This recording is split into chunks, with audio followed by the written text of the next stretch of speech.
Hey everybody, I hope y'all are doing good. I'm Hannah Caffey and my presentation today is over the history of country music.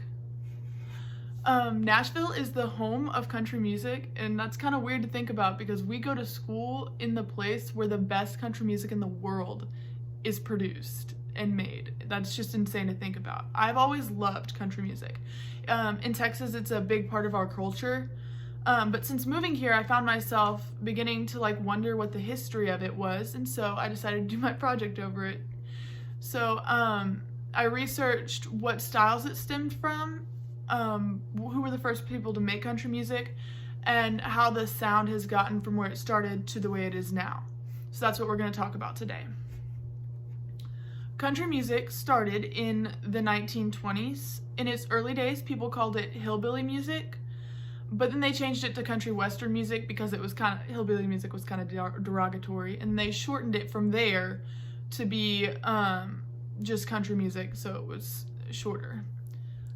The genres that influenced country music were folk, Celtic, blues, gospel, hokum, and old-time music. The lyrics of country music were influenced by a lot of different things in the past, but right now the stereotype is that all country music is about sex, trucks, and beer, even though in my opinion that's not true. If you really dig deep, it's not about that at all, but there are some, so I can see how they see it that way. But originally the lyrics stemmed from ballads, folk songs, songs of the English, Scots, and Irish settlers of the Appalachians and other parts of the South. So here we go.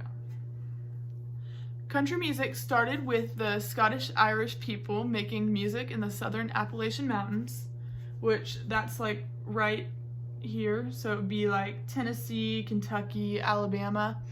That's the map, and this would be the South where country music came from, obviously.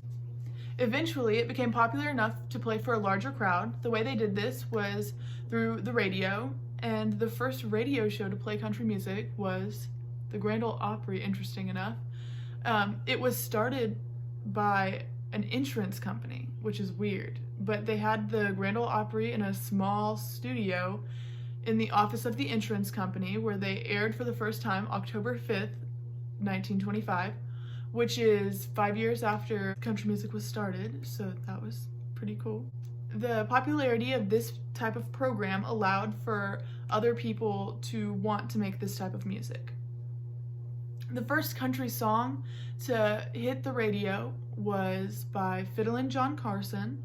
He was also one of the first people to make a country music album in the South. They had other people make them in the North, but he was the first one to make it in the South, which is really cool, honestly. Now we're gonna move on to the evolution in sound. We're gonna start at the beginning.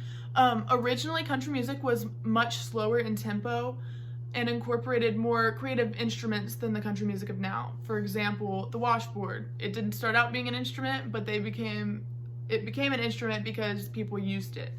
In the 1920s, when country music started, the instruments that composed this sound was the dobro, the auto harp, the fiddle, the acoustic guitar, the harmonica, and the washboard. I'm gonna play you an example. This is the Little Old Log Cabin in the Lane by Fiddlin' John Carson, so it's one of the first songs of country music. I'm getting old and feeble, and I cannot work no more. That love is faded, oh, I've laid to rest. Oh, Master Sam, oh, Mr. Say, I'm sleeping side by side, but there is now I roaming with the flares. So you could hear that it was just him and his fiddle. It was very stripped back, that's all it was. There was no editing, there wasn't any of that then, so it was literally just him and his fiddle. As the sound has evolved, the tempo has slowly gotten faster, and in the 1930s, 1940s, they introduced the banjo, the piano, the pedal steel guitar, the mandolin, the electric guitar, and the drums to the mix. So that made country music more of what we know today. So I'm gonna play you an example, two examples. This is from, the first one's from the 1950s. It's Lovesick Blues by Hank Williams Sr. And you've probably heard it before from the Walmart Yodel Boy. I got a feeling of the blues, oh Lord, since my baby said goodbye. Lord, I don't know what I'll do. All I do is sit and sigh. Oh Lord, that last long. And then we have the 1980s, which is, I'm gonna play Amarillo by Morning by George Strait, the king of country music, obviously. Couldn't make a presentation about the history of country music without including him. So this is Amarillo by Morning.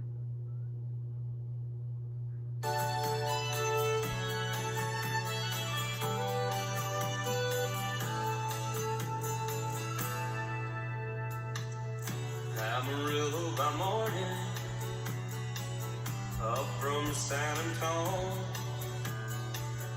Everything that I got is just what I've got on.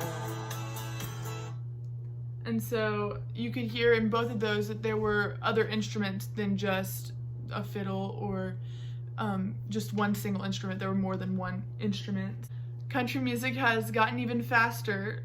The tempo has gone up since even the 1980s. And there's also a big influence from pop music on country music now. Artists today are using a similar electronic editing style to get more of a pop sound. So the sound of country music is not really a thing anymore. It's more of an attitude of country music now. But there are still some artists that have stuck to, as close as they could, to the origin of country music, which I would say Cody Johnson or Riley Green are very good examples of this. So I'm gonna play y'all some examples. So this is some of like the poppy music. This is the first one. It's made in 2020, so it's pretty new. It's I Hope by Gabby Barrett.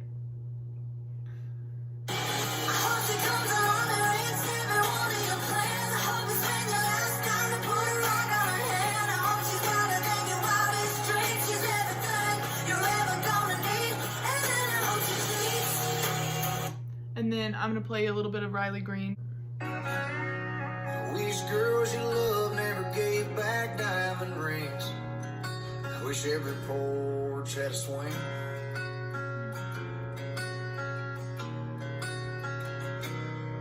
Wish kids still learn to say certain ma'am, how to shake a hand. I wish every state had a Birmingham. So you could tell that that was very stripped back. It was really just his voice and his guitar. There were other instruments, but for the most part, it was just his voice and the guitar. But at the first example, there was a lot, it was very busy in that sound. And so that's very much of what most country music today sounds like, but there are still some that sound like Riley Green. Before this project, I considered myself to be pretty knowledgeable on country music, but through all my research, I found that there were a lot of things about country music that I did not know. I had no clue who were the first people to make country music and how it has gotten to the sound it is now from where it started. I hope my presentation helped you get a better understanding and appreciation for the history of the music of Nashville. So now we have questions. So what nationality were the people who first started country music? The answer is Scottish Irish. The next question is, what are the instruments that country music started out with? The answer is the dobro, the auto harp, the fiddle, the acoustic guitar, the harmonica, and the washboard. And the last question is, who was the first country music artist to be played on the radio? And the answer is Fiddlin' John Carson. And here is my bibliography. Thank you for listening. I hope you enjoyed.